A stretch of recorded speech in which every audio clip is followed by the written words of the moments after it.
Ayan mga kapuso, sa pagkakataong ito pag-usapan natin yung divorce bill. Ayan, napasa na po ito sa Kamara sa third and final reading. So abangan dito ay yung pong magiging aksyon ng Senado. Ngayon, sari-sari yung mga reaksyon dito.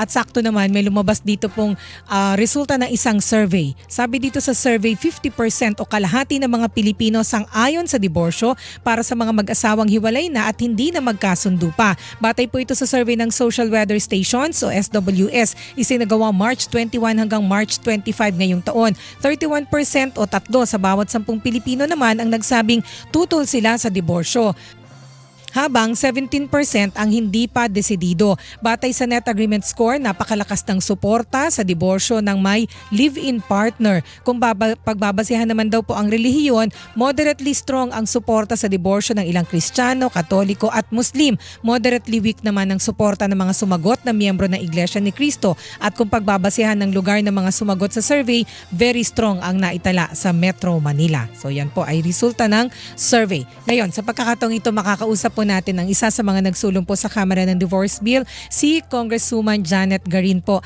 ng Iloilo. Siya po ay House Deputy Majority Leader. Magandang umaga po sa inyo, Congresswoman Garin. Magandang umaga rin po sa inyo, ma'am. At magandang umaga sa inyo, mga masigid na tagapakinig at tagapanood. Ayan, good morning po. Ma'am, nasa na po yung divorce bill? Meron po kasing bali-balita na iniipit daw po doon sa Office ng Secretary General dahil meron para pong kinorek na bilang ng boto. Ano ho ba yung totoo dito, ma'am? Hindi naman siya inipit, no? Totoo ang nangyari kasi, meron kasi tayong tinatawag na pwede ka ng bumoto via text, no? Pero doon ka naman sa plenary. Kasi kunyari yung iba uma-attend sa ibang meeting o yung iba may meeting naman dito sa adjacent na lounge, bumoboto ahead.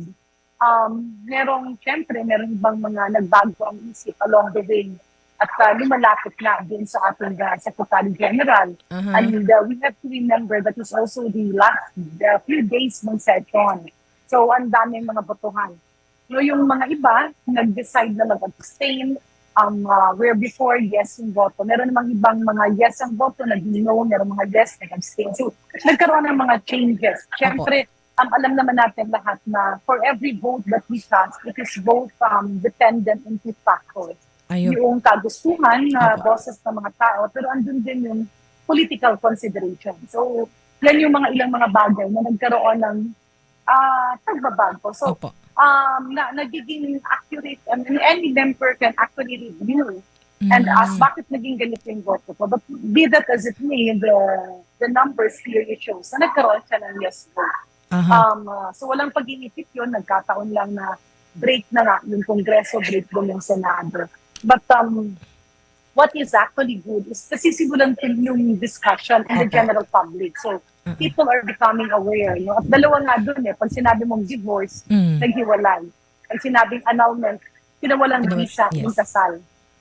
Opo. At ando dun yung mga nagsasabing hindi siya necessary kasi may annulment na. Ando naman yung nagsasabing kailangan siya. So yan yung mga didebatihan ngayon sa pananaw natin.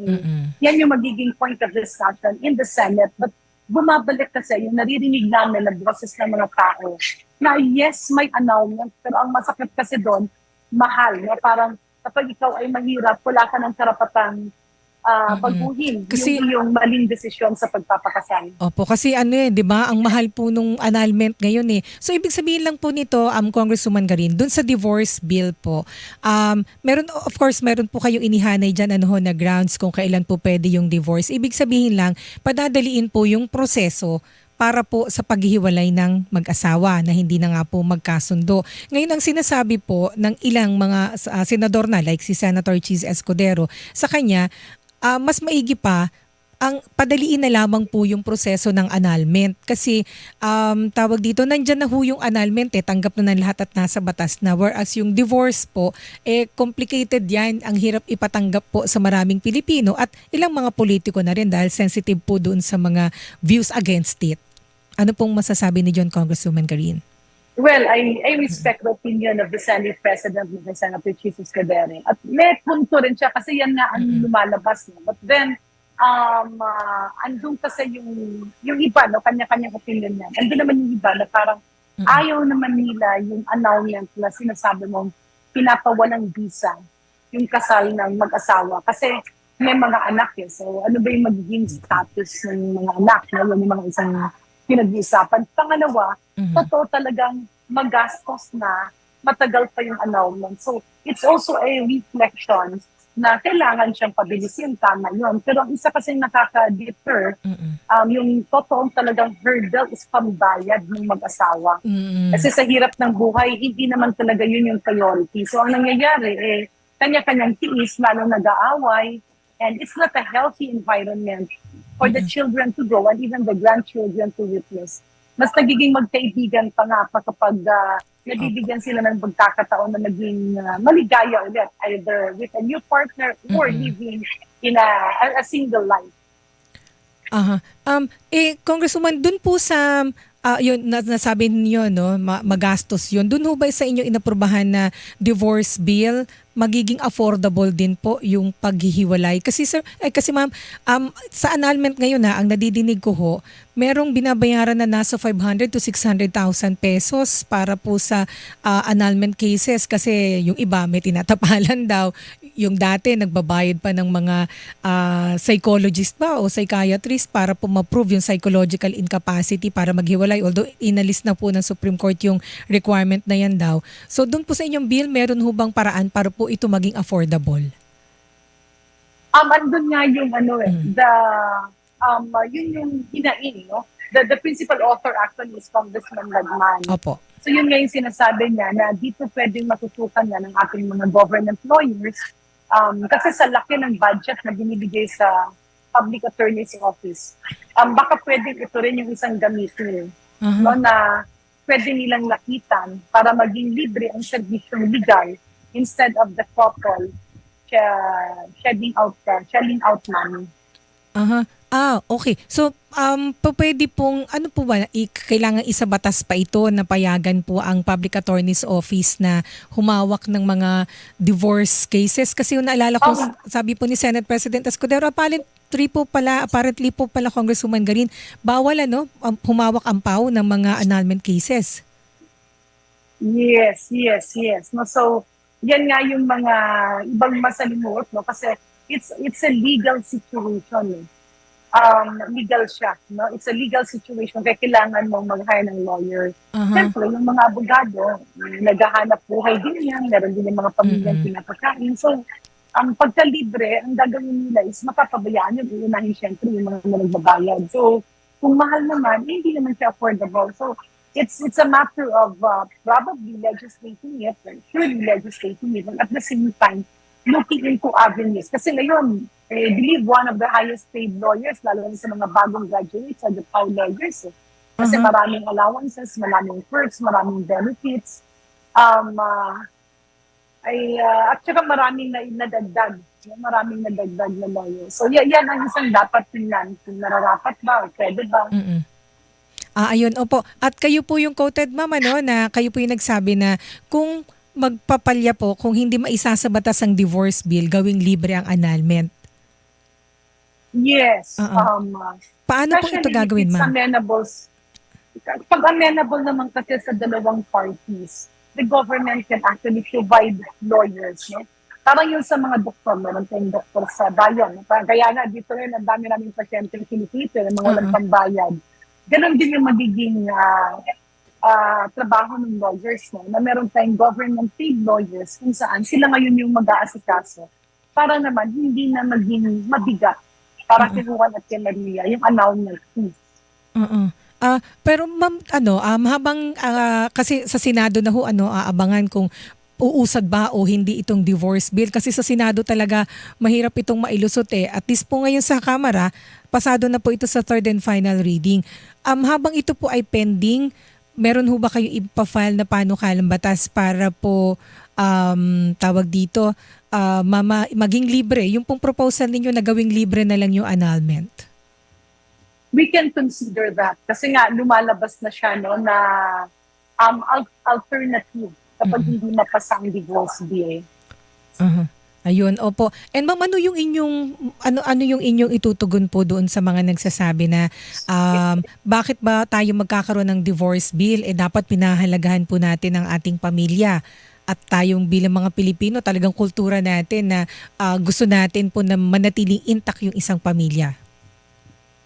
Tama naman po yun, na kailangan natin pahalagahan yung pamilya. Pero yung pagpapahalaga kasi sa isang pamilya, it does not mean na kapag away ng away at untenable yung situation, ipipilit na. Because it's actually very unhealthy. Nakikita natin yung iba na bubugbog na lang. Yung iba naman parang yung nagiging kawawa kasi yung mga anak eh.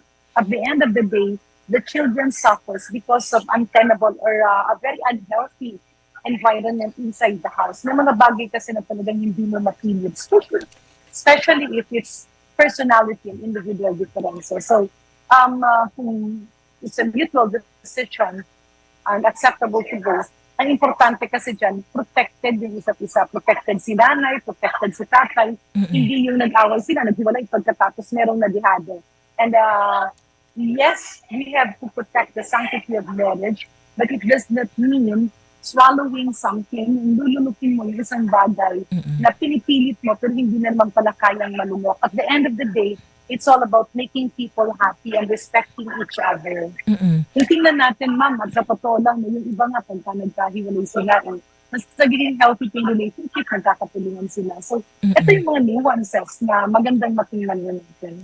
Ayun, opo. Meron naman pong nagsabing senator like si Senator Cynthia Villar. Sabi niya, kontra siya dito kasi masaya yung pamilya niya. So yung iba na-hurt na ikaw yung masaya. Paano naman yung hindi?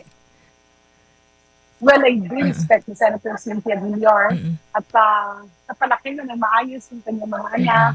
Very successful sila mag-asawa. Kaya lang, yun nga, maswerte sa husband at sa pamilya si Senator Villar. Pero meron din kasi iba na medyo nahihirapan. I mean, it's a matter of decision nila yan eh. Kaya, and especially if it's a mutual decision, Opo. mas nagiging happy sila at mas nagiging successful sila at mas napaparamdam nila yung pagmamahal nila sa kanilang mga anak. Ayun. Ma'am, isang tanong na lang po. Sa tingin po ninyo, paano dapat po i-consider ng mga senador yung resulta ng survey na nagsasabing 50% o kalahati daw po ng ating populasyon ay pabor po sa diborsyo?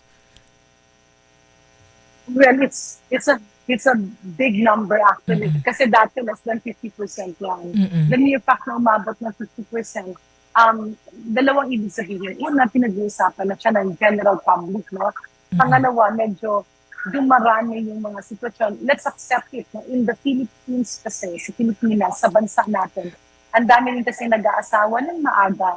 And then sa kultura natin, napipilit ka mag-asawa kasi buntis yung babae. Yung mga ganong situation.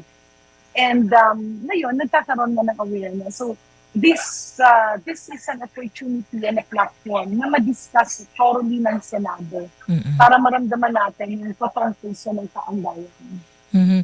Tama no. Nung pala doon po, parang ang bababa ng doon sa mga survey, mababa yung bilang ng nagsasabi na okay sila dito sa divorce. Ngayon mataas na. Pwedeng nakatulong ho ba yung social media dito na maging aware doon sa situation ng mga problematic ang kanilang kanilang buhay may asawa? Ang dalawa yan, yung presence ng social media, pero yung pagbago talaga ng panahon. Kasi alam naman natin na the Philippines is one of the countries with the highest numbers of teenage pregnancies. Yan yung isang bagay. Yung pangalawa naman, siyempre nag-evolve yan na yung mga babae ngayon are empowered yung kakatrabaho. So sometimes iba yung pananaw ng lalaki. O yung iba naman yung sitwasyon is naiwan yung babae kasi nag-aalaga ng pamilya. Yung lalaki imaanak naman, nagkakaroon ng individual differences.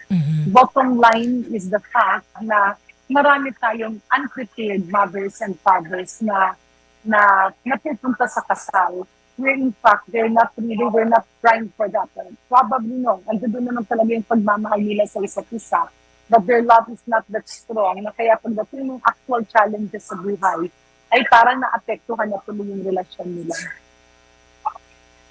At with that po, ma'am, maraming salamat po sa inyong mga paliwanag at sa inyong oras na inilaan dito sa Bantay Balita sa Kongreso. Thank you, ma'am, sa ulitin po ha.